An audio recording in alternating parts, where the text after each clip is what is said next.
지금 우리는 성경 하브루타를 얘기하는 것이고 믿지 않는 사람들은 그냥 하브루타를 하는 거예요. 이 하브루타가 너무 좋다고 하니까, 그리고 세계에서 가장 탁월한 학습법이라고 하니까 이 사람들이 이것을 가지고 이렇게 적용해서 사용하는 분들이 상당히 많이 있습니다.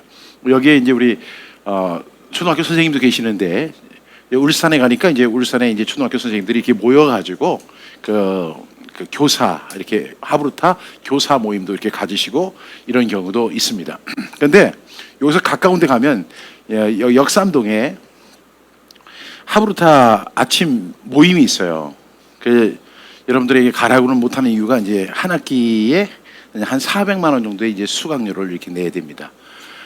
거기는 이제 그 알라딘의 조유식 그 회장을 중심으로 해서 그분이 이제 주최하는 그 하브루타 아침 모임인데, 아침 6시부터 8시까지 진행하는, 거기는 독서 하브루타예요.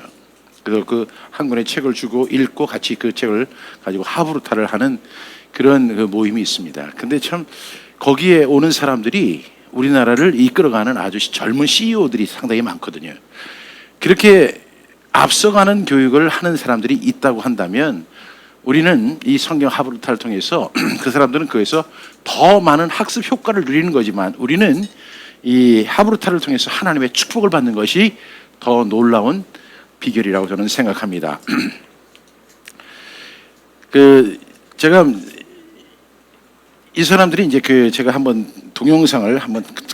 경제학자 칼 마르크스, 금융가 골드만삭스, 헤지펀드 조지 소로스, 델 컴퓨터의 델, 페이스북의 마크 주커버그, 심리학자 프로이트, 언론인 퓰리처, 영화감독 스티븐 스필버그.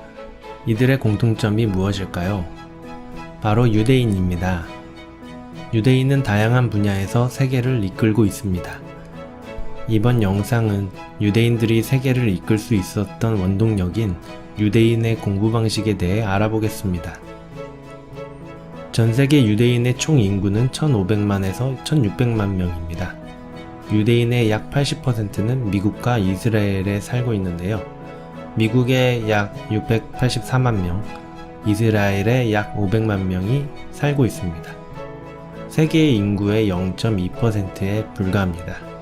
그러나 역대 노벨상 수상자의 약 25%가 유대인이고, 국가별로 가장 많은 노벨상 수상자 배출 국가는 미국인데, 미국 노벨상 수상자의 절반 이상이 바로 유대인입니다. 그래서 전 세계 35%의 노벨상을 또한 미국의 유명 대학교 교수의 30%가 유대인이며, 하버드 대학교 학생의 30% 이상도 유대인입니다. 유대인들은 나라를 지금 태필 선포하는 모습이에요. 나라를 떠들면서도 생존한 민족입니다. 모두가 기독교를 숭배할 때 자기들만의 종교인 유대교를 고집하면서 많은 사람들로부터 미움을 샀으며 핍박받았습니다. 그리고 히틀러가 자행한 유대인 학살로 인해 유대인 인구의 약 40%가 사라졌습니다. 매번 핍박을 받아온 유대인이 세계적인 성공한 사람이 많이 배출된 이유가 무엇일까요? 과연 그들은 어떤 방식으로 공부했길래 전 세계를 지배할 수 있었을까요? 유대인의 공부법에 대해 알아봅시다.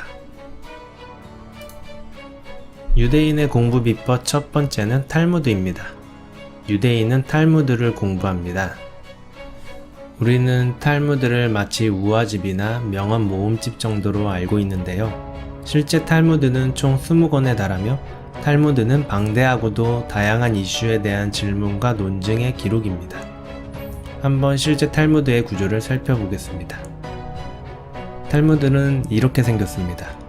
한국어로 완전하게 번역된 책은 없는 것으로 알고 있습니다. 빨간 부분이 구성은 크게 4단계로 구성됩니다. 이게 먼저 가운데 부분이 미시나라고 불리는 핵심 이게 구절이고, 성경을 우리 그 구약 성경을 해석해 놓은 부분이에요. 하는데, 네. 이는 약 200에서 그리고 그것을 500년대 주석해 놓은 것이 게마라. 학자들이 남겨놓은 해설입니다. 그 다음 부분은 라쉬라고 하는데 11세기 프랑스 대학자 라쉬의 해설입니다. 그리고 나머지 부분은 기타 다른 여러가지 해설들과 견해들입니다. 가운데 핵심 그러니까 이 구절 본문이 미시나를 하나인데도 중심으로 이것을 다양한 가지고 여러 학자들의 각도에서 이렇게 견해와 바라보죠. 해설들이 예. 둘러싸고 있습니다. 요걸 가지고 하나의 하브루타를 합니다. 진리만이 아닌 다양한 생각과 논리를 가질 수 있는 힘을 가져다 줍니다. 탈무드는 그 내용이 난해하지만 현자들의 논리에 대해 계속 생각하고 공부하게 만듭니다. 탈무드를 공부할 때 가장 중요한 점은 계속 질문을 하는 것입니다. 탈무드는 무엇을이 아닌 어떻게를 가르칩니다. 또 기존의 정답만을 가르치지 않고 새로운 아이디어를 열린 마음으로 받아들입니다. 정답을 외우고 문제풀이 스킬만을 배우는 우리나라의 주입식 교육과는 차원이 다릅니다. 유대인의 공부 비법 두 번째, 하브루타입니다. 하브루타는 서로 짝을 지어 공부하는 스터디 그룹을 말합니다. 나이와 성별에 상관없이 구성되는데요. 서로 논쟁을 통해 진리를 찾아가는 과정에서 토론의 승자를 가리는 것이 아니라 더 넓고 깊게 사고하는 방법을 배웁니다. 토론의 과정을 통해 하브루타는 비판적 사고를 할 수 있게 하고 집단 지성의 원조라고 할 수 있습니다. 네, 이제 넘어가고요. 그 다음에 이제 여기서 하나만 더 조금만 보고 지나가겠습니다. 1998년 만들어진 구글은 생긴 지 20년밖에 안 된 회사이지만 전 세계인의 일상생활을 상당히 지배하고 있습니다. 전 세계 검색량의 90%를 차지하는 검색 서비스를 비롯해 지메일, 구글 맵스, 구글 어스, 유튜브, 애드워즈 및 구글 문서까지 인터넷 세계는 구글로 시작해서 구글로 끝난다고도 할 수 있습니다. 2015년 구글은 기업 지배 구조를 재편합니다. 알파벳이라는 이 사람들이 알파벳 회사를 만들었어요. 구글은 여러 자회사 중 하나로 둔 것입니다. G 회사는 구글이고 그 다음에 이제 생명과학, 그 유튜브는 우주, Y예요. 무인차, 드론 등 그러니까 인류의 A부터 미래 산업을 26개 기업이 위해 있는 거예요. 최적의 지배 구조로 재편한 것이죠. 2018년 10월 알파벳의 시가총액은 7,700억 달러, 한국 돈 약 900조 원입니다. 현재 구글은 온라인 광고를 통해 인터넷에서 돈을 쫙쫙 빨아들이고 있습니다. 탁월한 검색 엔진 구글, 모바일 플랫폼 안드로이드, 세계 최대 동영상 플랫폼 유튜브를 통해 사람들에게 정보를 제공하고 광고를 유치하여 수수료를 받아 막대한 자금을 벌어들이고 있습니다. 네, 시간이 없어서 이제 지나가도록 하겠습니다. 어쨌든 구글이 이렇게 이제 그 세계적인 기업이 될 수 있었던 것은 그 베이스가 성경이 있었다는 거죠. 성경을 적용해서 그것을 실천하는 데 있다는 거죠. 그렇기 때문에 우리가 생각하는 이 성경이라고 하는 것이 그냥 하나님의 말씀이야. 하나님 말씀대로 지켜 행하면 복을 받는 거야. 이렇게 막연하게 우리가 생각할 것이 아니라 이 말씀을 우리가 내 삶에 적용하고 실천할 때 이런 놀라운 역사와 효과들이 나타나는 것을 우리가 꼭 기억을 했으면 좋겠습니다. 제가 이제 이 하브루타에 대해서 제가 이제 얻고자 하는 것이 있어요. 우리나라 사람들이 참 다 똑똑하고 머리도 좋고 이런데 문제가 뭐냐면 우리나라 사람들이 약간은 자기 체면에 걸려 있는 상태 같아요. 그래서 이 체면에서 빨리 벗어나게 하는 것이 이 부족한 박 목사의 사명 중에 하나다. 왜냐하면 이 하브루타를 우리가 제가 이제 설명을 해보면 이 하브루타는 이렇게 우선 90%의 효과를 가지고 있습니다. 여기 위에 보면 강의 듣기가 5%에 불과하잖아요. 그러니까 5% 학습법을 우리가 지금 여태까지 하고 있는데 우리 가만히 보면 이 서로 설명하기에는 이 90%에 달한다고 할 때 그냥 널널하게 여유 있게 해도 저 하브루타 방식으로 하면 90%의 효과가 생기고 열심히 여러분들처럼 그냥 10시간씩 이렇게 들어도 5%밖에 안 남다면 얼마나 섭섭하겠어요. 따라서 우리가 이것은 이제 우리가 옵션이 아니라 반드시 우리가 그래서 이 교회가 송파로 이사 간 이후에도 앞으로 이제 엄청나게 이 교회가 부흥할 거 아니에요. 별로 아멘을 안 하시는데 이쪽은 이제 네. 그때 이 교회가 하나님의 말씀 교회가 이렇게 사이즈도 커지는 것도 중요하지만 더 중요한 건 뭐냐면 이 교회가 가장 복받는 교회 하나님의 말씀 지켜 행함으로 인해서 받는 그런 복을 누리는 교회가 되기를 주님의 이름으로 축복합니다. 그런데 이 메타인지가 이렇게 학습 효과가만 높은 것이 아니라 아까도 말씀드렸지만 메타인지를 높인다고 그랬잖아요. 이 메타인지를 높이는데 이 메타인지라는 것이 뭐냐면 인식에 대한 인식, 생각에 대한 생각, 다른 사람의 의식에 대한 의식, 그다음에 더 높은 차원의 생각하는 기술이 바로 메타인지예요. 제가 이제 이걸 목사님 빨리 태핑을 하라고 하니까 제가 간단하게만 넘어갈게요. 근데 이 메타인지는 다양한 형태를 갖고 있는데 이것이 공부에도 아주 탁월하고 그다음에 신앙, 목회, 상담, 사업 혹은 문제 해결을 위한 특별한 전략들을 언제 어떻게 사용하느냐에 관한 지식을 메타인지가 좌우합니다. 그런데 이거 보시면 이 메타인지는 한 단계 고차원을 의미하는 메타라는 단어와 어떤 사실을 안다는 뜻의 인지, 코니션이라는 단어가 메타 코니션. 그래서 이 메타인지가 된 거거든요. 그래서 아직 메타 코니션이라는 단어를 딱 붙여놓으면 아직도 우리나라에서는 메타 코니션이라는 단어가 없어요. 그런데 여러분 한번 이 사람을 한번 보세요. 예, 한번 여러분들이 보시면 도움이 될 것 같아요. 피겨 여제 김연아, 영원한 캡틴 박지성, 할 수 있다의 사나이 박상영. 이들의 공통점은 메타인지가 월등히 높은 사람들. 메타인지란 자신을 객관적으로 볼 수 있는 능력이다. 즉, 메타인지가 높다는 말은 자신이 무엇을 알고 무엇을 모르는지를 제대로 알기 때문에 자신의 장점을 극대화하고 단점은 최소화할 학습 전략을 스스로 창조할 수 있는 능력이 높다는 말과 같다. 메타인지가 높아지면 특히 공부에 있어서 엄청난 결과를 이뤄낼 수 있다. 많은 연구에서 메타인지가 높은 학생일수록 학업 성취도가 높고 더 많이 공부한다는 것을 밝혀냈다. EBS 제작팀은 수능 상위 0.1% 고등학생들의 공부법을 조사했는데 그들의 사교육 활용 전략은 시사하는 바가 크다. 일반 학생들과 비교했을 때 0.1% 학생들의 사교육 의존도는 생각보다 낮았다. 대치동에 안 가도 된다는 얘기입니다. 학생들은 습관적으로 학원을 가지 않았다. 그들이 학원에 가는 이유는 자신의 부족한 부분을 도움받기 위해서였다. 다시 말해 필요 없으면 학원에 가지 않고 그 시간을 개인 공부 시간으로 만들었다는 것이다. 실제로 그들은 무슨 일이 있어도 하루에 3시간은 개인 공부 시간을 갖는다고 한다. 멘토링을 통해 수많은 학생들의 성적을 향상시킨 신영준 공학 박사. 하위권 성적의 학생들에게 성적도 오르지 않는데 왜 굳이 학원을 다니냐고 물어보면 이유는 하나예요. 불안해서. 공부한다는 안도감을 느끼려고 학원에 다닌다는 거죠. 그렇게 되면 공부한다는 느낌만 받지 실제 학습하게 되는 것은 아무것도 없습니다. 그러니까 점수가 낮은 학생일수록 자신이 뭘 알고 뭘 모르는지 모르고 있는 것이다. 결국 메타인지의 차이가 극명한 성적 차이를 만들어낸다. 노력을 안 하니까 그렇지. 무조건 열심히 하라는 말은 논리적으로 틀렸다. 노력을 하기 전에 반드시 먼저 메타인지를 높여야 하기 때문이다. 네. 그러니까 기도를 안 해서 그렇지 이렇게 가면 안 된다는 거죠. 우리가 우리 항상 쉬지 말고 기도해야 되지만 너 기도 하나니까 예를 들어서 어떤 사람이 슬럼프에 빠졌어요. 나 왜 어떻게 하면 될까? 기도를 안 해서 그렇지 이게 해답이 아니죠. 그러면 우리 메타인지가 뭐냐면 아는 지식과 모르는 지식을 구분하는 능력이라고 했죠. 두 번째는 아는 지식을 설명할 수 있는 능력이 메타인지예요. 또 세 번째는 모르는 지식을 인지해서 학습, 신앙, 목회 방향을 잡아가는 능력입니다. 모르면 어떻게 해야 되죠? 보충해야 되죠.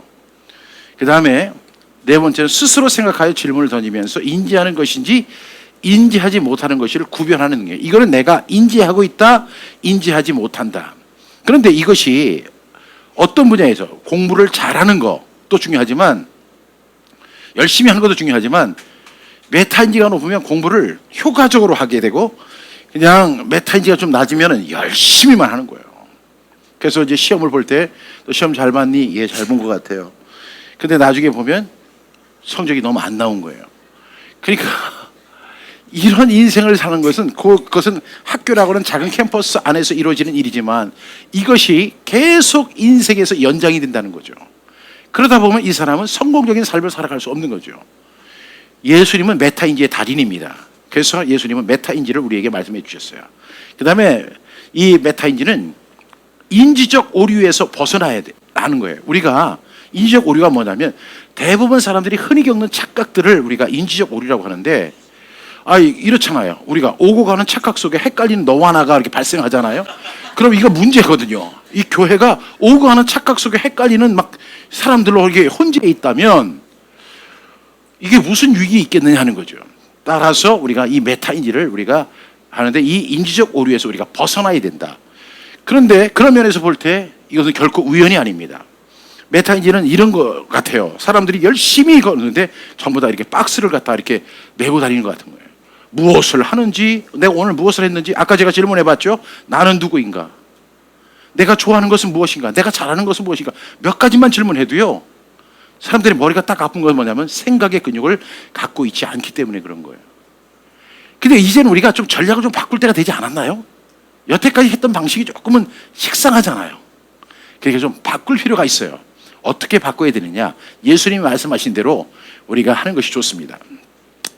우리가 여기 보면 임의적 추론, 이제 이것은 한국 교회, 한국 정신보건사회 연구원에서 발표한 내용이에요. 한국 사람들이 겪는 착각들이 이런 거예요. 임의적 추론, 선택적 추상화, 그 다음에 개인화, 그 다음에 이분법적 사고.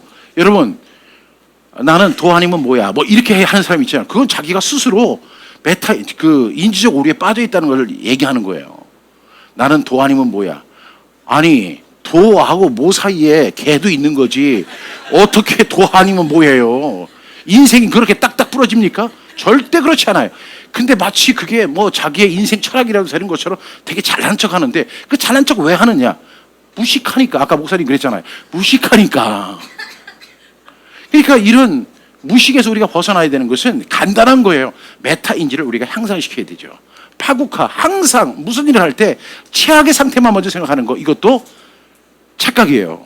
항상 최악의 일만 일어나지 않습니다. 그래서 만약 좋아했다가 이제 어떤 형제가 있는데 고백을 하려고 하는데 저 자매가 거절하면 어떻게 하지? 그래서 끝까지 못 해가지고 장가를 못 간 갑돌이가 있잖아요. 이 갑순이 서로 사랑을 했어요. 근데 겉으로는 안 그런 척 했어요. 그러다가 어느 날 갑순이가 시집을 간 거예요. 장가 간 날, 시집 간 날 첫날 밤에 달 보고 울었다는 거예요. 그러니까 갑돌이도 화가 나서 장가를 간 거예요. 얼마나 이게 슬픈 이야기예요. 이게 우리나라의 메타인지가 부족한 하나의 현상들인 거죠. 우리는 노래를 갖다가 이게 쉽게 재밌게 부르지만 이것이 바로 우리의 모습일 수 있다는 거죠. 그래서 제가 좋아하는 사람이 이게 데니엘 카너만이라는 사람인데, 이 사람이 쓴 생각에 관한 생각이라는 책이 있는데, 이 책에서 이 사람이 왜 유명하냐면, 여러분 이 3,500년 이스라엘 역사, 4,000년의 이스라엘 역사 가운데 유대 이스라엘 사람들에게 야, 이스라엘에서 가장 탁월한 사람 한 사람만 뽑아봐, 이렇게 하면 이 사람들은 딱 직설적으로 얘기를 해요. 근데 그 사람들이 가장 많이 뽑아서 66.7%, 그러니까 근 70%를 얻은 사람이 데니엘 카너만이에요.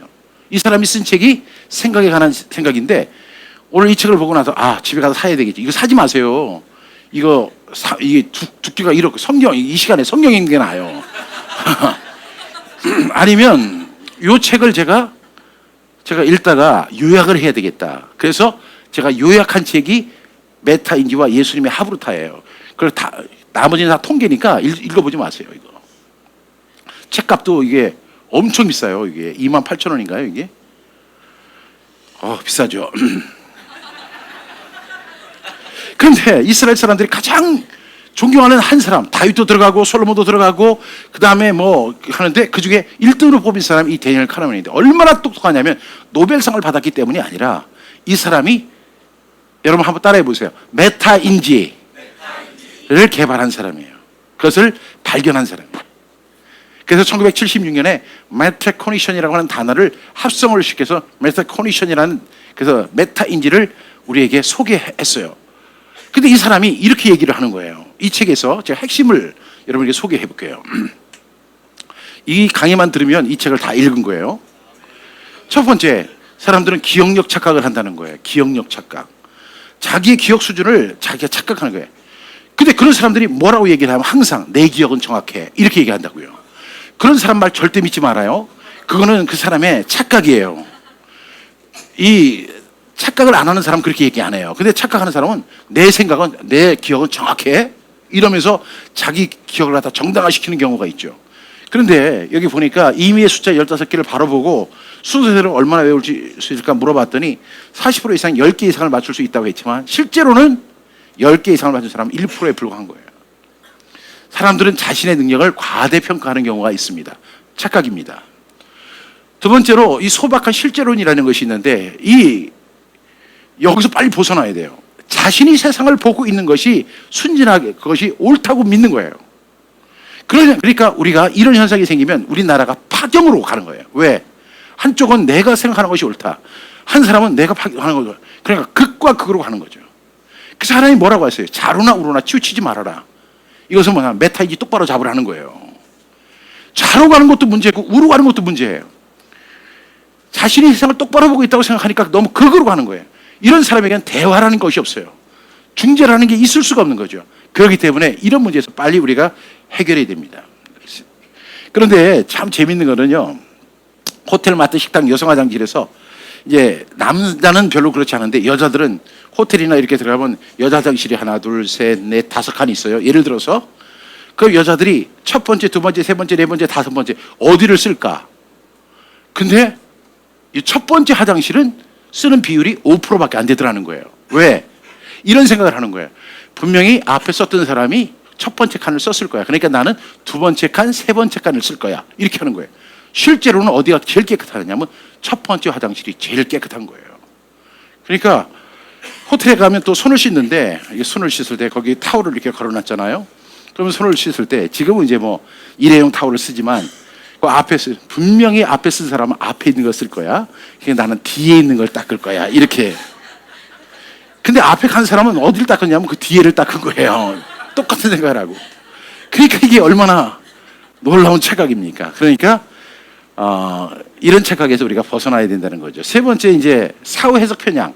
다니엘 카네만이 얘기한 것 중에 어떤 일이 벌어지기 전에는 잘 몰랐으면서도 일이 딱 끝나고 나니까 자기가 그거 봐, 내 말이 맞았지. 이렇게 얘기하는 사람 있잖아요. 이런 사람들이 시험 결과 적게 나오면 내 그럴 줄 알았어. 뭐 이렇게 얘기한다고요.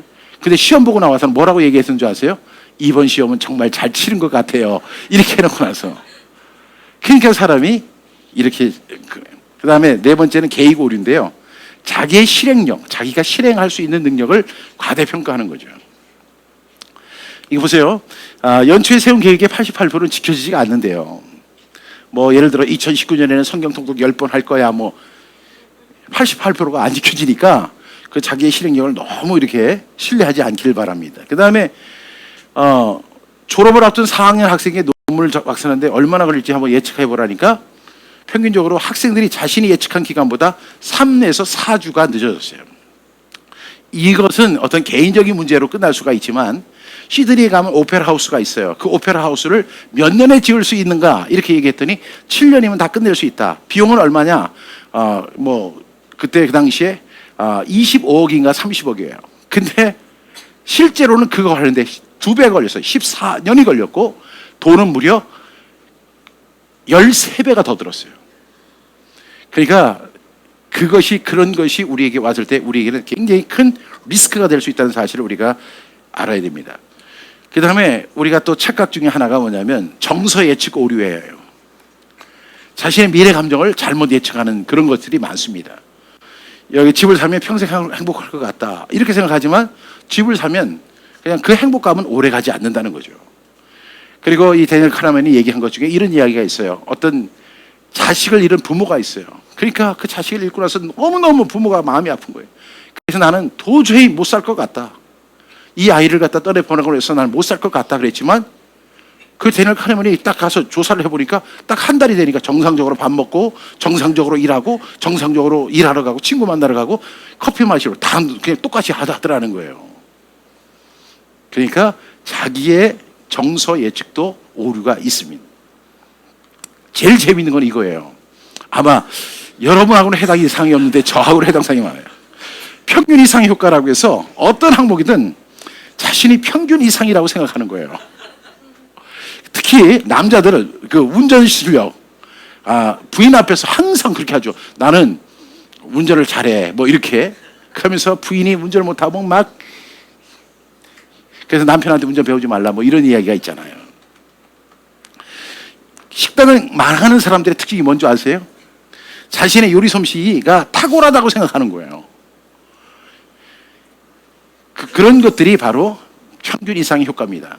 제가 운전을 한국에서 엄청 잘했어요. 그러다가 제가 이제 호주로 가서 이제 국제 면허증을 갖고 1년을 이렇게 했어요. 그랬는데 이제 빨리 이제 호주 면허증을 따야 되는데 제가 우리 교인들이 목사님 면허증 안 따세요? 이렇게 자꾸만 물어봐요. 그래서 이제 걱정하지 마세요. 저는 한 방에 해결합니다. 딱 이렇게 했단 말이에요. 그런데 이제 운전을 이제 시험을 보러 가가지고 이제 했는데 거기는 한국에서 운전한 걸 갖다 전혀 인정을 안 해주더라고요. 그래서 이제 그래도 제가 한국의 베스트 드라이버다. 저는 서울에서 운전을 하는 사람이고 운전을 굉장히 잘한다. 그랬는데 제가 시험을 보러 가가지고 거기 이제 80점을 맞아야 돼요. 이제 한 바퀴 이렇게 돌아와야 되는데 제가 나름대로 준비를 했는데 60점으로 제가 떨어진 거예요. 그래서 제가 가만히 침묵하고 있었는데 그 어떤 집사님이 그러는 거예요. 목사님, 지난주에 시험 보신 거 어떻게 되셨나요? 이렇게 또 물어봐요. 그래서 저는 질문이 무섭더라고요. 그때부터. 그래서 다음 한 번 더 보기로 했습니다. 제가 이렇게 얘기했어요. 그랬더니 그 사람이 이렇게 얘기를 해요. 목사님, 그거는 목사님 생각이죠? 이렇게. 그래서 그 다음에 시험을 또 보러 갔는데 그때는요 56점이 나온 거예요. 그래서 이제 그때부터 제가 겸손해졌어요. 집사님, 어떻게 하면 운전면허증을 딸 수 있나요? 이렇게 얘기하니까 그 집사님이 이제 가르쳐 주는 거예요. 그래서 제가 6번 만에 합격을 했어요. 그리고 나서 그때부터 제가 운전을 잘한다는 얘기를 할까요, 안 할까요? 안 하더라고요. 그 다음에 이제 우리가 이 학증 편향이라는 것이 있습니다. 자신이 처음 생각했던 주장에 대해서 지지하는 근거만을 계속 찾아서 유지하려고 하는 그런 경향이 있어요. 근데 이것이 뭐냐면 사람은 보고 싶은 것만 보고 듣고 싶은 것만 들으려고 하는 거죠. 이에 대해서 이분이 누군지 아세요, 혹시? 예, 필립 씨. 이분이 이런 이야기를 하는 거예요. 믿음이, 교회 다니는 성도는 자신의 믿음이 좋다고 생각한대요. 그래서 이제 가정이죠. 믿음이 좋다면 성화가 돼야 되죠. 그렇죠? 믿음이 좋으면 성화된 삶을 사는 거죠. 근데 결과가 뭐냐면 믿음은 좋았지만 성화되지 않았어요. 그럼 어디서 문제가, 리스크가 생긴 거죠? 그럼 우리 이런 질문을 할 수 있죠. 믿음이 좋으면 정말 성화될까? 이런 질문을 할 수 있죠. 그랬더니 이제 이거는 제가 얘기한 게 아니라 필립 얀 씨가 얘기한 거예요. 네. 믿음이 좋은데 왜 성화되지 않았지? 이런 질문이 나오게 되죠. 그래서 세 번째 질문은 뭐냐면 그럼 좋은 믿음의 성경적 기준은 뭘까? 구원의 확신을 가져야 되고 온전한 헌신의 삶, 말씀의 삶, 기도의 삶, 순종의 삶, 구령의 열정, 이것이 좋은 믿음의 성경적 기준이라고 우리 가정한다고 할 때 그러면 그 다음 질문이 이렇게 나올 수 있겠죠. 성경적 기준에서 내 믿음은 좋은 믿음이었을까라고 질문할 수 있죠. 점점 우리를 궁지에 몰고 가죠. 예. 그러면 이제 다섯 번째 질문은 지금까지 내가 믿음이 좋다고 했던 것은 주관적이었는가 아니면 성경적이었는가를 우리가 질문하게 되는 거죠. 그러니까 이 질문이 이렇게 사람을 갖다가 힘들게 하는 거예요. 그렇지만 질문이 없으면, 우리 목사님 말씀하신 것처럼 질문이 없으면 그냥 넘어갑니다. 다음 얘기는 그냥 넘어가도록 하겠습니다. 네. 그리고 이제 가용성 편향이라는 게 있어요. 사람 확률로 정확하게 계산된 것이 아니라 부정확한 정보에 의해서 착각입니다. 그래서 여러분 제가 질문 하나 해볼게요. 여러분 1년에 상어에 물려서 죽는 사람이 많을까요? 아니면 저 하늘에서 떨어지는 비행기 파편에 맞아 죽는 사람이 많을까요? 1년을 놓고 볼 때 어떤 사람이 많이 죽을까요? 1번 상어다. 네. 두 번째 파편에, 하늘에서 떨어지는 비행기 파편에 맞아 죽는 사람이다. 나머지는 뭐예요 그러면? 그랬는데 조사를 해보니까 우리가 상어에 물려 죽는다고 많은 사람이 대답을 하는데 1년에 상어에 물려 죽는 사람은 10사람밖에 안 돼요. 전 세계에서. 그런데 미국 안에서 1년에 비행기 파편에 맞아 죽는 사람이 200명이 넘어요. 근데 우리는 왜 그러냐? 이 비행기 추락, 자동차 사고, 살인 같이 이게 무시무시한 거에 대해서는 우리가 거기에 그것이 굉장히 많은 것처럼 강한 것처럼 인식하는데, 반면에 당뇨병이나 위암이나 이렇게 덜 주목받은 죽음의 위험은 우리가 가소평가를 하는 거죠. 그러다 보니까 우리가 지금 접하는 정보, 뉴스에서 접하는 정보가 사실에 기인하지 않은 경우가 상당히 많은 거죠. 그래서 암으로 죽는 사람이 훨씬 많다는 거예요. 그 다음에 이제 9번째 편향은 권위자의 말이라면 자기의 생각도 기꺼이 바꾸는 거. 내가 신뢰하는 사람의 말이라면 팥으로 매주를 쓴다고 해도 믿는데, 여러분 여기서 오류가 생겨요. 2008년도에 미국에 이제 미국 금융위기가 왔을 때 전 세계 경제학자는 100만 명에 이르지만 2008년에 미국에 온 미국발 금융위기에 대해서 단 한 사람도 예측한 사람이 없었어요. 그러니까 자칭 전문가라고 해도 사실은 모르는 거예요. 예수님은 뭐라고 말씀하셨냐면 진리를 알지니 했어요. 진리를 알지니 진리가 너희를 자유하게 하리라. 예수님은 또 내 생각에는 강도 만난 이웃에 대해서 네 생각은 뭐지? 하고 예수님 물어보는 거예요. 아니, 첫 번째 사람은 제사장인데 그냥 지나가고, 두 번째 사람은 레위인인데 그냥 지나갔어요. 세 번째 사람은 사마리아 사람이에요. 그런데 예수님이 생뚱맞게, 지금 누가 봐도 지금 대답이 나온 상태잖아요. 근데 예수님 물어보시는 거예요. 네 생각에는 누가 강도 만난 자의 이웃일까? 하고 물어보시는 거예요.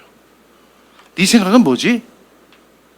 그래서 제가 오늘도 말씀드렸지만 하브루타에서 가장 중요한 질문은 네 생각이 뭐지? 왜 그렇게 생각하지? 예를 들어서 어떤 아이가 이렇게 아빠가 아들에게 질문했어요. 그랬더니 아들이 뭐라고 대답했어요? 그런데 아빠가 다시 질문하는 거예요. 왜 그렇게 생각했지? 하고 이렇게 이야기할 때부터 대화가 뚫리기 시작합니다. 예수님이 또 이런 말씀하십니다. 너희가 어찌하여 의복을 위하여 염려하느냐? 들의 백합화가 어떻게 자라는가 생각 좀 해보고 얘기를 해라. 누가복음 7장 3절에서 5절 말씀해 보니까 이 어떤 사람이 눈 속에 자기 대들보가 들어있어요. 근데 저 사람은 티가 들어있어요. 근데 대들보 든 사람이 티 든 사람에게 그러는 거예요. 야, 네 눈에 티를 빼라. 이렇게 얘기를 하는 거예요. 예수님이 그래요. 먼저 내 눈 속에서 들보를 빼라. 그 후에야 밝히 봐라. 이렇게 말씀하세요. 예수님이 요한복음 8장 43절에서 이렇게 얘기합니다. 내 말을 깨닫지 못하느냐. 이렇게 말씀하십니다. 로마서 12장 2절에서 사도 바울은 이렇게 이야기하죠. 하나님의 선하시고 기뻐하시고 온전하신 뜻이 그 다음에 뭐죠? 무엇인지 분별하도록 해라. 고린도후서 13장 5절 말씀해 보니까 너희가 믿음 안에 있는가 너희 자신을 시험하라는 거예요. 시험하는 거 굉장히 우리가 별로 좋아하는 거 아닙니다. 이렇게 우리가 이 메타이디가 우리가 성경적이냐 하는 질문에 우리는 이렇게 답변할 수 있습니다. 로마서 10장 보니까 너희가 알지 못하느냐 이렇게 말씀이 있고, 그 다음에 운동장에서 다름질하는 사람이 다 달릴지라도 오직 상을 받는 사람은 하나인 줄을 너희가 알지 못하느냐. 너희도 상을 받도록 이와 같이 다름질하라. 이렇게 말씀합니다. 그러면서 데살로니가전서 4장 13절은 이렇게 이야기합니다. 너희가 알지 못함을 우리가 원하지 아니한다. 사도행전 17장 11절에서 12절은 이렇게 이야기합니다. 이것이 그러한가 하여 날마다 성경을 상고하므로 그중에 믿는 사람이 많고 헬라의 기브인과 남자가 적지 아니하다. 이렇게 이야기합니다. 우리가 그러한가를 갖다가 우리가 분별하는 것이 바로 메타인지입니다. 메타인지가 부족하면 이런 무서운 여자가 이렇게 합니다. 우리는 이 표정을 한번 보시면 여러분들이 얼마나 심각한지를 알 수 있을 것 같아요. 예, 제가 이렇게 이제 메타인지를 강조한 이유는 여러분들이 2020년이 이제 곧 다가옵니다. 2020년에 여러분들의 여러 가지 계획과 그리고 비전을 놓고 하나님 앞에 기도하겠지만 저는 2020년이 우리의 성장의 시간이 되어졌으면 좋겠습니다. 그리고 그것이 바로 우리가 하나님의 말씀을 암송하는 것에서 시작해서 그 말씀을 가지고 하브루타를 하는 거예요. 이것이 그러한가 아니한가 하세요. 날마다 성경을 상고했던 베레아 교인들처럼 우리가 하브루타를 통해서 그 하나님의 말씀을 내 삶에 적용하고 그리고 실천하는 데까지 이르게 됩니다. 그리고 우리는 이것을 지켜 행하기 위해서 우리가 테필린 복음을 선포합니다. 테필린 복음은 총 주제가 4개죠. 첫 번째 주제가 구원, 두 번째 주제가 헌신, 세 번째 주제가 신앙계승, 네 번째가 축복입니다. 여러분 너무 단순하다고 생각할 수도 있어요. 그렇죠? 근데 너무 복잡한 건 별로 안 좋습니다. 하나님은 항상 이렇게 단순하게 말씀을 주시는 것 같아요. 그래서 내가 구원받아야 하고, 내가 헌신해야 하고, 내가 신앙 계승해야 하고, 내가 뭘 해야 되죠? 복을 받는 거죠. 저는 그래서 이 글로벌 파이어 이 교회에 속한 모든 성도님들이 이런 복을 받아 누릴 수 있기를 간절히 축복합니다. 그래서 저는 오늘 제가 성경 암송과 하브루타와 테필린에 대해서 이렇게 말씀을 함께 나누었는데, 오늘 저는 이런 시간을 한번 같이 가졌으면 좋겠습니다. 같이 테필린 복음을 우리 선포를 한번 해보는 시간을 좀 가졌으면 좋겠습니다. 이 책은 이제 이게 핸드북이고요. 이 책은 도서고, 이 책이 좀 무겁다 이렇게 하는 분들이 되게 많더라고요. 비행기를 타시는 분들이 항상 무겁다고 해서 이걸 찢어서 이렇게 가는 거예요. 제가 거창고등학교 그 학생들이 테필린 복음을 선포하는데, 그 학생들이 목사님 책이 너무 무거워서 제가 이게 찢었어요. 용서해 주세요. 이렇게 얘기하더라고요. 그래서 제가 그때 감명을 받았어요. 야, 거창고등학교 학생들은 역시 다르다. 그래서 제가 그때 이것을 말씀만 따로 이렇게 핸드북을 준비했어요. 그래서 여러분들이 필요하신 분들은 이 핸드북을 이렇게 좀 했으면 좋겠습니다. 이 시간에 목사님 같이 한번 다 해보셨죠? 그렇습니까? 그러면 우리 헌신편, 오늘은 헌신편에 대해서 함께 말씀을 좀 같이 선포하는 시간을 갖겠습니다. 저는 할 때 항상 우리 이렇게 선포를 할 때 구호를 외칩니다. 제가 테필린 복음 구호 준비하면 야! 이렇게 하지 마시고 아멘 하시는 거예요. 테필린 복음 구호 준비! 아멘. 야, 정말 잘하는데요? 다른 사람들은 다 박자가 다 느려요. 근데 여기는 훈련 받으신 것 같아요. 예, 다시 한번 테필린 복음 구호 준비! 아멘. 시작! 내가 구원받아야 하고, 내가 헌신해야 하고, 내가 신앙계승해야 하고, 내가 복을 받아야 한다. 아멘, 아멘. 이 헌신의 말씀을 챕터 5개로 이렇게 나눠줬다고 목사님 말씀하시더라고요. 그렇죠, 목사님? 예. 그래서 제가 첫 번째 챕터는 제가 이렇게 인도를 하겠습니다. 그리고 이제 두 번째 챕터는 돌아가면서 우리 한번 해보는 거예요. 괜찮죠? 왜? 힘들어요?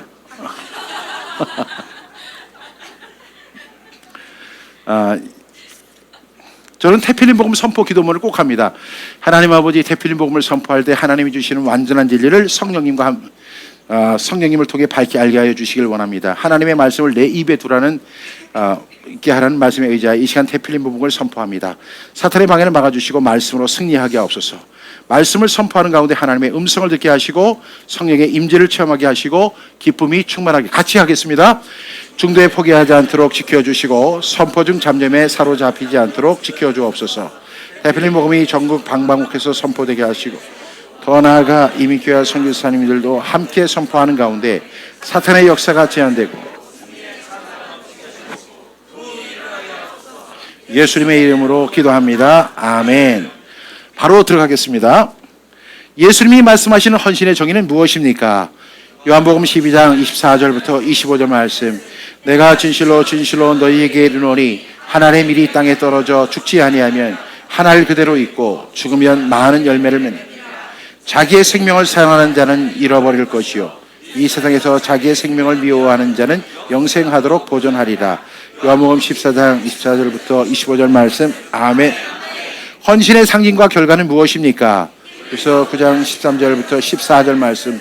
염소와 항소의 피와 및 암송아지의 제를 부정한 자에게 하물며 영원하신 성령으로 말미암아 흠없는 자기를 드린 그리스도의 피가 어찌 너희 양심을 죽은 행실에서 깨끗하게 하고 살아계신 하나님을 섬기게 하지 못하겠느냐. 히브리서 9장 13절부터 14절 말씀. 아멘. 우리의 몸은 무엇이며 누구의 것입니까? 그래서 6장 19절부터 20절 말씀. 너희 몸은 너희가 하나님께로부터 받은 너희 가운데 계신 성령의 전인 줄을 알지 못하느냐? 너희는 너희 자신의 것이 아니라 값으로 산 것이 되었으니 그런즉 너희 몸으로 하나님께 영광을. 고린도전서 6장 19절부터 20절 말씀. 아멘. 어떻게 영적 예배를 드려야 합니까?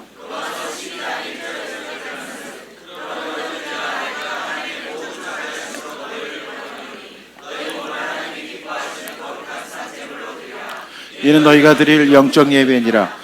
너희는 이 세대를 본받지 말고 오직 마음을 새롭게 함으로 변화를 받아 하나님의 선하시고 기뻐하시고 온전하신 뜻이 무엇인지 분별하도록 하라.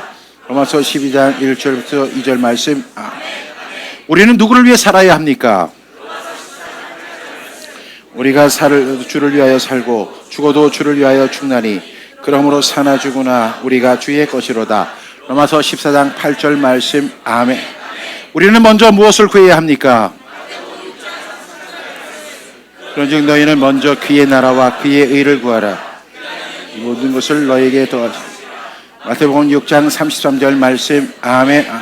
우리는 누구를 선택해야 합니까? 4절부터. 만일 여호와를 섬기는 것이 너희에게 좋지 않게 보이거든 너희 조상들이 강 저쪽에서 섬기던 신들이든지 또는 너희가 거주하는 땅에 있는 아모리 족속의 신들이든지 너희가 섬길 자를 오늘 택하라. 오직 나와 내 집은 여호와를 섬기겠노라 하니 백성이 대답하여 이르되 우리가 결탄코 여호와를 버리고 다른 신들을 섬기기를 하지 아니하오리니 이는 우리 하나님 여호와께서 친히 우리와 우리 조상들을 인도하여 애굽 땅 종되었던 집에서 올라오게 하시고 우리 목전에서 그 큰 이적들을 행하시고 우리가 행한 모든 길과 우리가 지려온 모든 백성들 중에서 우리를 보호하셨음이며 여호와께서 또 모든 백성들과 이 땅에 거주하는 아모리 족속을 우리 앞에서 쫓아내셨습니다. 그러므로 우리도 여호와를 섬기리니 그는 우리 하나님 이심이다 하니라. 여호수아 24장 15절부터 18절 말씀. 아멘. 아멘. 예, 여기서 우리 형제님부터 이렇게 좀 인도해 가시면 좋겠습니다.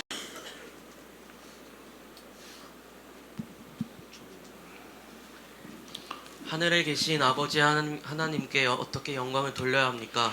로마서 5장 13절부터 16절 말씀. 너희는 세상의 소금이니 소금이 만일 그 맛을 잃으면 무엇으로 짜게 하리요? 후에는 아무 쓸데없어 다만 밖에 버려져 사람에게 밟힐 뿐이니라. 너희는 세상의 빛이라. 산에 있는 동네가 숨겨지지 못할 것이요 사람이 등불을 켜서 말 아래 두지 아니하고 등경 위에 두나니 이러므로 지방 모든 사람에게 비치느니라. 이같이 너희 빛이 사람 앞에 비치게 하여 그들로 너희 착한 행실을 보고 하늘에 계신 너희 아버지께 영광을 돌리게 하라. 로마서 13절부터 16절 말씀. 아멘. 아멘. 우리를 구원하신 목적은 무엇입니까? 에베소서 2장 10절 말씀. 우리는 그가 만드신 바라 그리스도 예수 안에서 선한 일을 위하여 지으심을 받은 자니 이 일은 하나님이 전에 예비하사 우리로 그 가운데서 행하게 하려 하심이니라. 에베소서 2장 10절 말씀. 아멘. 아멘. 이 세상이나 세상에 있는 것을 사랑하지 말아야 하는 이유는 무엇입니까? 요한일서 2장 15절부터 16절 말씀. 이 세상이나 세상에 있는 것들을 사랑하지 말라. 누구든지 세상을 사랑하면 아버지의 사랑이 그 안에 있지 아니하니 이는 세상에 있는 모든 것이 육신의 정욕과 안목의 정욕과 이생의 자랑이니 다 아버지께로부터 온 것이 아니요 세상으로부터 온 것이라. 요한일서 2장 15절부터 16절 말씀. 아멘. 아멘. 하나님이 우리를 속량하신 이유는 무엇입니까? 디도서 2장 11절부터 14절 말씀. 모든 사람에게 구원을 주시는 하나님의 은혜가 나타나 우리를 양육하시되 경건하지 않은 것과 이 세상 정욕을 다 버리고 신중함과 의로움과 경건함으로 이 세상에 살고 복스러운 소망과 우리의 크신 하나님 구주 예수 그리스도의 영광이 나타나심을 기다리게 하셨으니 그가 우리를 대신하여 자신을 주심은 모든 불법에서 우리를 속량하시고 우리를 깨끗하게 하사 선한 일을 열심히 하는 자기 백성이 되게 하려 하심이라. 디도서 2장 11절부터 14절 말씀. 아멘. 아멘. 우리는 어떤 자세로 일해야 합니까? 골로새서 3장 22절부터 23절 말씀. 종들아 모든 일에 육신의 상전들에게 순종하되 사람을 기쁘게 하는 자와 같이 눈가림만 하지 말고 오직 주를 두려워하여 성실한 마음으로 하라. 무슨 일을 하든지 마음을 다하여 주께 하듯 하고 사람에게 하듯 하지 말라. 골로새서 3장 22절부터 23절 말씀. 아멘. 아멘. 우리는 어떤 자세로 주를 섬겨야 합니까? 로마서 12장 11절 말씀. 부지런하여 게으르지 말고 열심을 품고 주를 섬기라. 로마서 12장 11절 말씀. 아멘. 아멘. 우리의 지체를 누구에게 드려야 합니까? 로마서 12절부터 13절 말씀. 그러므로 너희는 죄가 너희 죽을 몸을 지배하지 못하게 하여 몸의 사육에 순종하지 말고 또한 너희 지체를 불의의 무기로 죄에게 내주지 말고 오직 너희 자신을 죽은 자 가운데서 살아난 자같이 하나님께 드리며 너희 지체를 의의 무기로 하나님께 드리라. 로마서 6장 12절에서 13절 말씀. 아멘, 아멘. 어떤 마음으로 헌신해야 합니까? 10장 3절 말씀. 주의 권능의 날에 주의 백성이 거룩한 옷을 입고 즐거이 헌신하니 새벽 이슬 같은 주의 청년들이 주께 나온도다. 시편 110편 3절 말씀. 아멘, 아멘. 하나님이 우리를 부르신 이유는 무엇입니까? 데살로니가 전서 4장 7절에서 8절 말씀. 하나님이 우리를 부르심은 부정하게 하심이 아니요 거룩하게 하심이니 그러므로 저버린 자는 사람을 저버림이 아니요 너에게 그의 성령을 주신 하나님을 저버림이니라. 데살로니가 전서 4장 7절에서 8절 말씀. 아멘, 아멘. 그리스도 안에 있는 형제 자매들을 어떻게 섬겨야 합니까? 데살로니가 전서 5장 14절 말씀. 또 형제들아 너희를 권면하노니 게으른 자들을 권계하며 마음이 약한 자들을 격려하고 힘이 없는 자들을 붙들어주며 모든 사람에게 오래 참으라. 데살로니가 전서 5장 14절 말씀. 아멘, 아멘. 그리스도인의 목표는 무엇입니까? 빌립보서 3장 13절에서 14절 말씀. 형제들아 나는 아직 내가 잡은 줄로 여기지 아니하고 오직 한 일 즉 뒤에 있는 것을 잊어버리고 앞에 있는 것을 잡으려고 표대를 향하여 그리스도 예수 안에서 하나님이 위에서 부르신 부름의 상을 위하여 달려가노라. 빌립보서 3장 13절에서 14절 말씀. 아멘, 아멘. 새 사람은 어떤 사람입니까? 고린도서 3장 10절 말씀. 새 사람을 입었으니 이는 자기를 창조하신 이의 형상을 따라 지시기까지 새롭게 하심을 입은 자니라. 고린도서 3장 10절 말씀. 아멘, 아멘. 주를 향한 소망을 가진 사람은 어떤 행실을 가져야 합니까? 요한일서 3장 3절 말씀. 주를 향하여 요한일서 3장 3절 말씀. 아멘, 아멘. 우리 한번 여기서 제일 어린 사람이 한번 해볼까요? 네.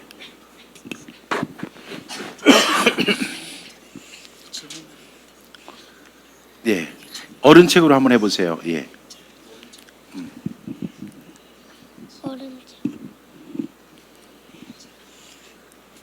성도들은 어떻게 살아야 합니까? 에베소서 5장 3절부터 4절 말씀. 음행과 온갖 더러운 것 이는 성도에게 마땅한 바니라. 누추함과 어리석은 말이나 희롱의 말이 마땅지 않 오히려 감사하는 말을 하라. 아멘, 아멘. 하나님은 우리를 택하신 이유는 무엇입니까?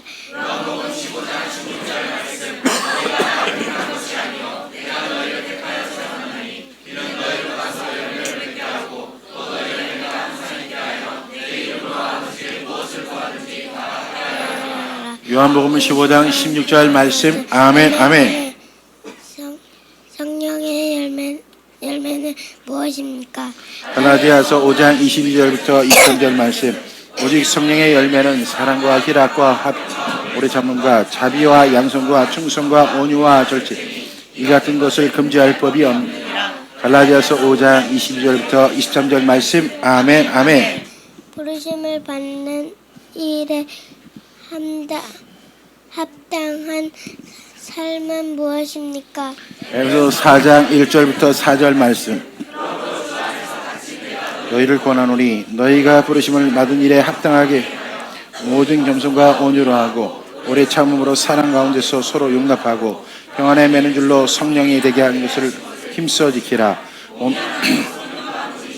이와 같이 너희가 부르심의 한 소망 안에서 부르심을 받았느니라. 에베소서 4장 1절부터 4절 말씀. 아멘, 아멘. 법사의 그리스도에게까지 자라는 삶이란 어떤 삶입니까? 에베소서 4장 13절부터 15절 말씀. 우리가 다 하나님의 아들을 믿는 것과 아는 일에 하나가 되어 온전한 사람을 이루어 그리스도의 장성이 불행히 충만한 데까지 이르리니 이는 우리가 이제부터 어린아이가 되지 아니하여 사람의 속임수와 간사한 유혹에 온갖 교훈의 풍조에 밀려 요동하지 않게 하려 함이라.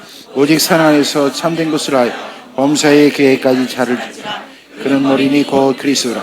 에베소 4장 13절부터 15절 말씀. 아멘. 아멘. 어떤 삶은 자세를 가지고 살아야 합니까? 빌립보서 4장 4절부터 7절 말씀. 주 안에서 항상 기뻐. 내가 다시 말하노니 기뻐하라. 너희 관용을 모든 사람에게 주께서 가까우시니라. 오늘부터 염려하지 말고 다만 모든 일에 기도와 간구로 너희 구할 것을 감사함으로 하나님께 아뢰라. 왜냐하면 모든 지각에 뛰어난 하나님의 평강이 그리스도 예수 안에서 너 생각을 지키시리라. 빌립보서 4장 4절부터 7절 말씀. 아멘. 아멘. 그리스도인의 속은 무엇이어야 합니까? 골로새서 3장 15절 말씀. 그리스도의 평강이 너희 마음을 주장하게 하라. 너희는 평강을 위하여 한 몸으로 부르심을 받 또한 감사하는 자가 되라. 골로새서 3장 15절 말씀. 아멘. 아멘. 복음의 진리를 듣고 깨닫던 그리스도인들은 나타내야 하는 결과는 무엇입니까? 골로새서 1장 5절부터 6절 말씀. 소망으로 말미암으니 곧 너희가 전에 복음 진리의 말씀을 들은 것 이 복음이 이미 너희에게 이름에 너희가 듣고 참으로 하나님의 은혜를 깨달은 날부터 너희 중에서와 같이 또한 온 전하에서도 열매를 맺어 자라는도다. 골로새서 1장 5절부터 6절 말씀. 아멘. 아멘. 행함이 없는 믿음이란 어떤 믿음입니까? 야고보서 2장 14절부터 17절 말씀. 내 형제들아 만일 사람이 믿음이 있노라 하고 행함이 없으면 무슨 유익이 있으리요? 그 믿음이 능히 자기를 구원하겠느냐? 만일 형제나 자매 꼭 일용할 양식이 없는데 너희 중에 누구든지 그에게 이르되 평안히 가라 덥게 하라 배부르게 하라면 그 몸에 쓸 것을 주지 아니하면 무슨 유익이 있으리요? 이와 같이 행함이 없는 믿음은 그 자체가 죽은 것이라. 야고보서 2장 14절부터 17절 말씀. 아멘. 아멘. 이웃에 대해서 어떤 마음을 가져야 합니까? 요한일서 3장 17절 말씀. 형제의 공핍함을 보고도 도와줄 마음을 닫으면 하나님의 사랑이 어찌 그 속에 거하게. 요한일서 3장 17절 말씀. 아멘. 아멘. 예, 우리 이번엔 다른 분이 한번 해보겠습니다. 네, 목사님, 네, 하세요. 예. 모든 재물의 주인은 누구십니까? 학계 2장 8절 말씀. 은도 내 것이요 금도 내 것이니라 만군의 여호와의 말이니라. 학계 2장 8절 말씀. 아멘. 아멘. 보물을 어디에 쌓아두어야 합니까? 마태복음 6장 19절부터 22절 말씀. 너를 위하여 보물을 땅에 쌓아두지 말라. 거기는 종과 동록이 하며 도둑이 구멍을 뚫고 도둑질하느니라. 오직 너희를 위하여 보물을 하늘에 쌓아두라. 거기는 좀이나 동록이 해하지 못하며 도둑이 구멍을 뚫지도 못하고 도둑질도 못하느니라. 내 보물이 있는 그곳에는 내 마음도 있느니라. 마태복음 6장 19절부터 21절 말씀. 아멘. 아멘. 어떻게 봉헌해야 합니까? 고린도후서 9장 5절부터 7절 말씀. 그러므로 내가 이 형제들로 먼저 너희에게 가서 너희가 전에 약속한 영 미리 준비하도록 권면하는 것 필요한 줄 생각하였느니 이렇게 준비하여야 참 연보다 어시가 아니니라. 이것이 곧 적게 심는 자는 적게 거두고 많이 심는 자는 많이 거둔다 하는 말이라. 각각 그 마음에 정한 대로 할 것이요 인색함으로나 억지로 하지 말지니 하나님은 즐겨내는 자를 사랑하시느니라. 고린도후서 9장 5절부터 7절 말씀. 아멘. 아멘. 어떤 자세로 봉헌해야 합니까? 역대상 29장 11절부터 14절 말씀. 여호와여 위대하심과 권능과 영광과 승리와 위엄이 다 주께 속하여 싸우니 천대에 있는 것이 다 주의 것이로소이다. 여호와여 주권도 주께 속하여 싸우니 주는 높으사 만물의 머리이심이니이다. 부하기가 주께로 말미암고 또 주는 만물의 주제가 되사 손에 권세와 능력이 있사오니 모든 사람을 크게 하신가 강하게 하심이 주의 손에 있는 우리 하나님이여 이제 우리가 주께 감사하며 주의 영원한 이름을 찬양하나이다. 나와 내 백성이 무엇이기에 저런 즐거운 마음으로 드릴 힘이 있었나이까. 모든 것이 주께로 말미암았사오니 우리가 주의 손으로 받은 것으로 주께 드렸을 뿐이니이다. 역대상 29장 11절부터 14절 말씀. 아멘. 아멘. 하나님의 법칙은 무엇입니까? 갈라디아서 6장 7절부터 8절 말씀. 스스로 속이지 말라. 하나님은 업신여김을 받지 아니하시나니 사람이 무엇으로 심든지 그대로 거두리라. 자기의 육체를 위하여 심는 자는 육체로부터 썩어질 것을 거두고 성령을 위하여 심는 자는 성령으로부터 영생을 거두리라.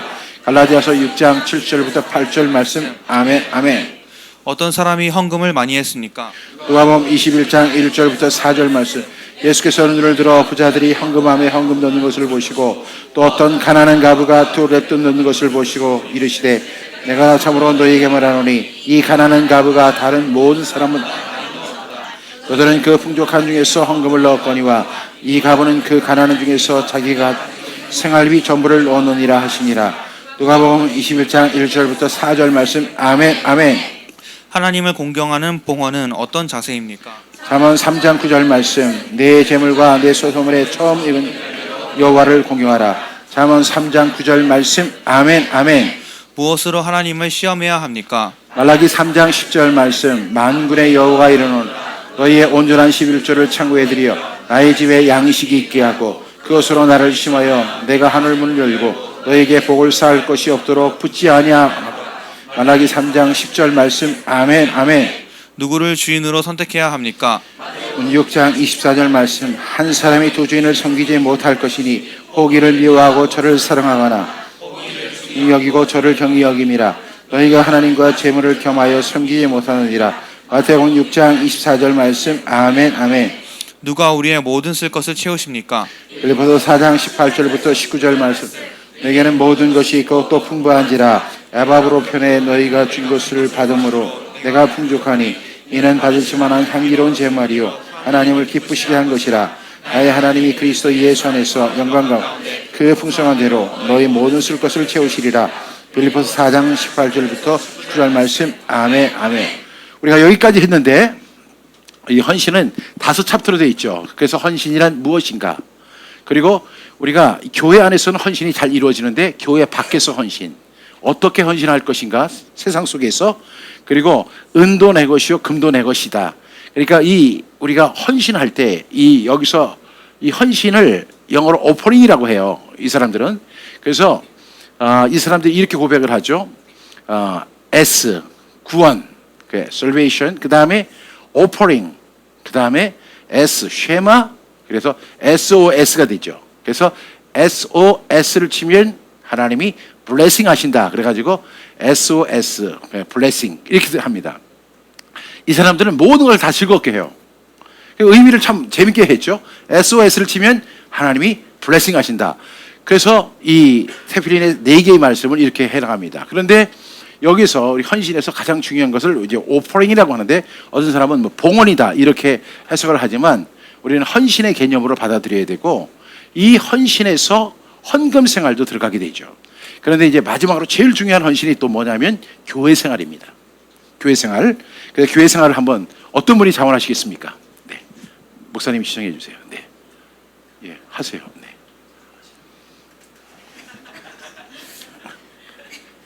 무엇 위에 예수님의 교회가 세워졌습니까? 마태복음 16장 16절부터 18절 말씀.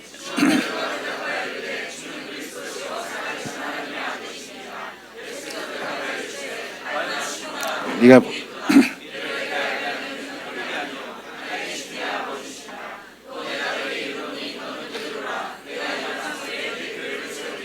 은비의 권세가 이기지 못하리라.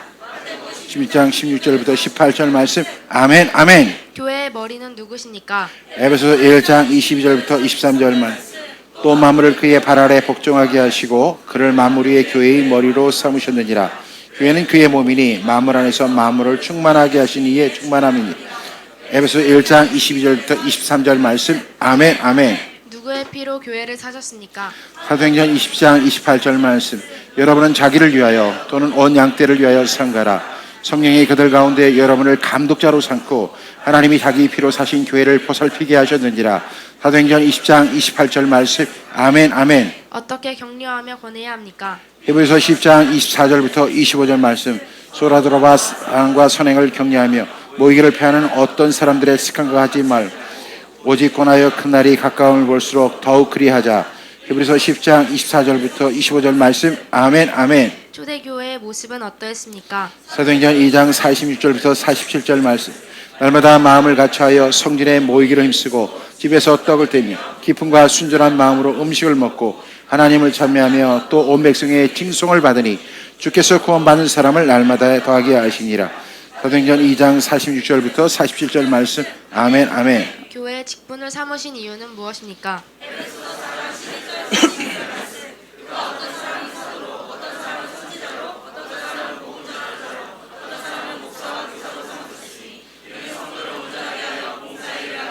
그리스도의 몸을 세우려 하심이라.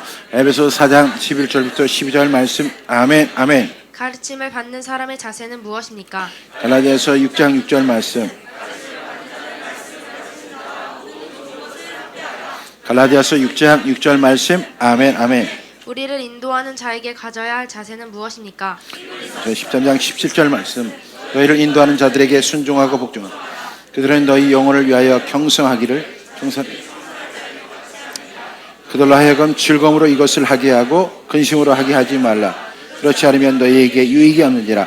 히브리서 14장 17절 말씀. 아멘 아멘. 교회를 위해 우리가 가져야 할 자세는 무엇입니까? 그래서 1장 24절부터 25절 말씀. 나는 이제 너희를 위하여 받는 괴로움을 기뻐하고 그리스도의 남은 고난을 그의 몸된 교회를 위하여 내 육체에 재어노라. 내가 교회의 일꾼 된 것은 하나님이 너희를 위하여 내게 주신 직분을 따라 하나님의 말씀을 이루려 함이니라. 그래서 1장 24절부터 15절 말씀. 아멘 아멘. 제가 이렇게 보니까 너무 잘하는 것 같아요. 마치 아주 오랫동안 선포를 해오신 분들처럼 속도도 빠르고 그리고 또 발음도 정확하고 아주 굉장히 잘하시는 것 같아요. 다시 한번 제가 박수 한번 이렇게 드리고 싶습니다. 우리가 이 400절이라는 말씀이 굉장히 어떻게 보면 성경 암송을 하는 사람들 입장에서 보면 400절밖에 안 돼? 이렇게 이야기할 수 있어요. 그런데 400절 결코 적은 숫자가 아닙니다. 그래서 여러분들이 이 400절을 1년 동안 우리가 선포하면 2020년도에 여러분들이 이게 on my word, 그러니까 정말 내 말씀으로 받아들여야 돼요. 그래서 여러분 손대면 톡 하고 터질 것처럼 이 말씀을 완벽하게 여러분들이 소화를 하는 거예요. 그리고 이제 목사님께서는 이제 이 말씀 선포하시는 중간중간에 이 말씀에 대한 부분을 같이 이렇게 질문하고 대답하고 설명해 주는 그런 시간이 있을 거예요. 그 시간이 우리에게 매우 유익한 시간인 것을 우리가 깨닫게 됩니다. 제가 분명히 말씀드리지만 우리가 이 400절의 말씀을 제가 선포를 하면 1년 동안에 어떤 결과가 주어지느냐. 첫 번째는 400절의 말씀을 암송하게 된다는 거죠. 별로 안 믿으시는 표정인데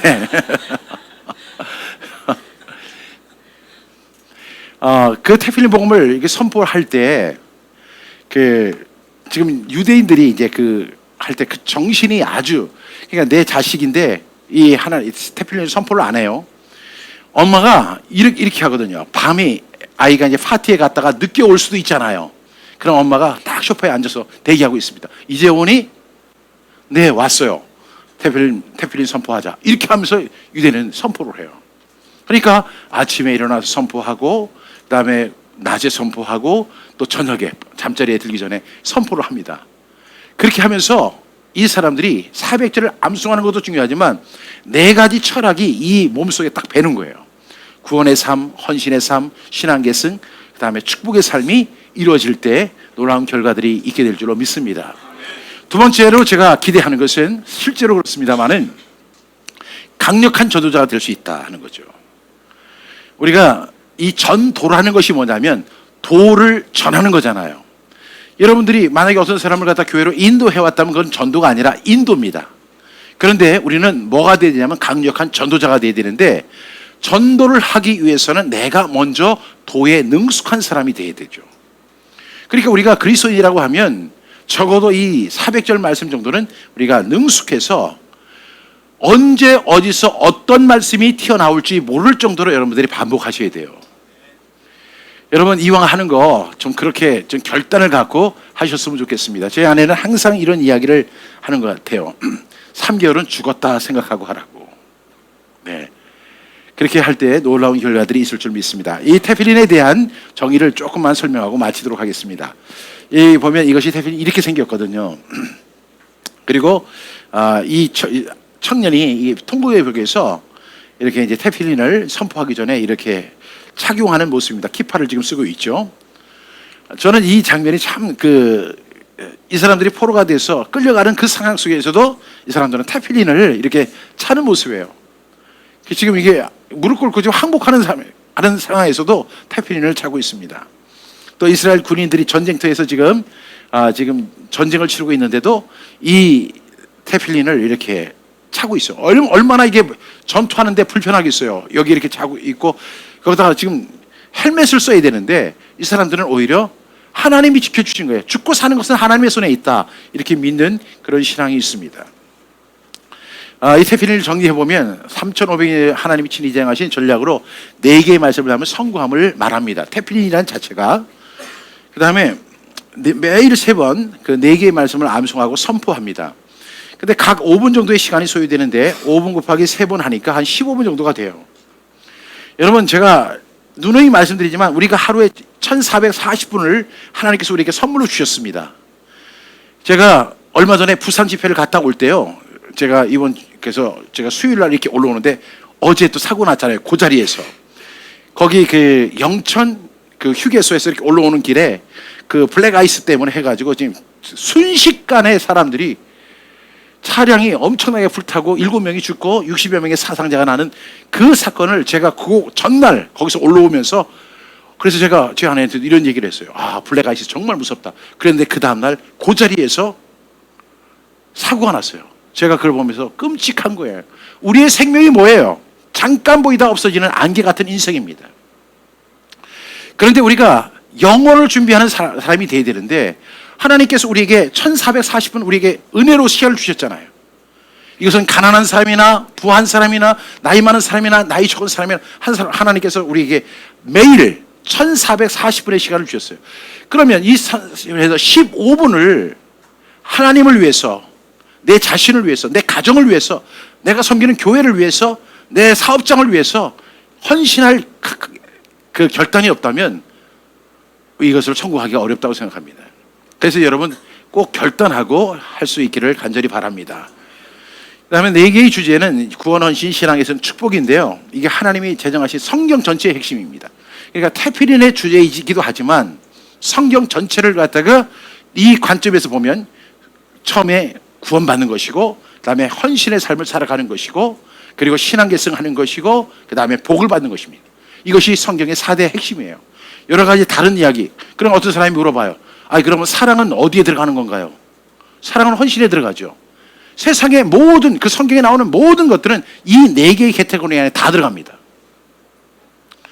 그렇기 때문에 우리가 꼭 기억해야 할 것은 이 하나님이 제정하신 4가지 법을 우리가 잘 기억하고 지켜 행할 수 있기를 바랍니다. 그 다음에 이스라엘 백성들이 나라 없이 2000년 동안 전 세계를 방황할 때 성경 암송과 하브르타의 안전장치로 하나님이 이것을 주신 거예요. 성경 암송하는 거 굉장히 중요하죠. 하브르타 굉장히 중요합니다.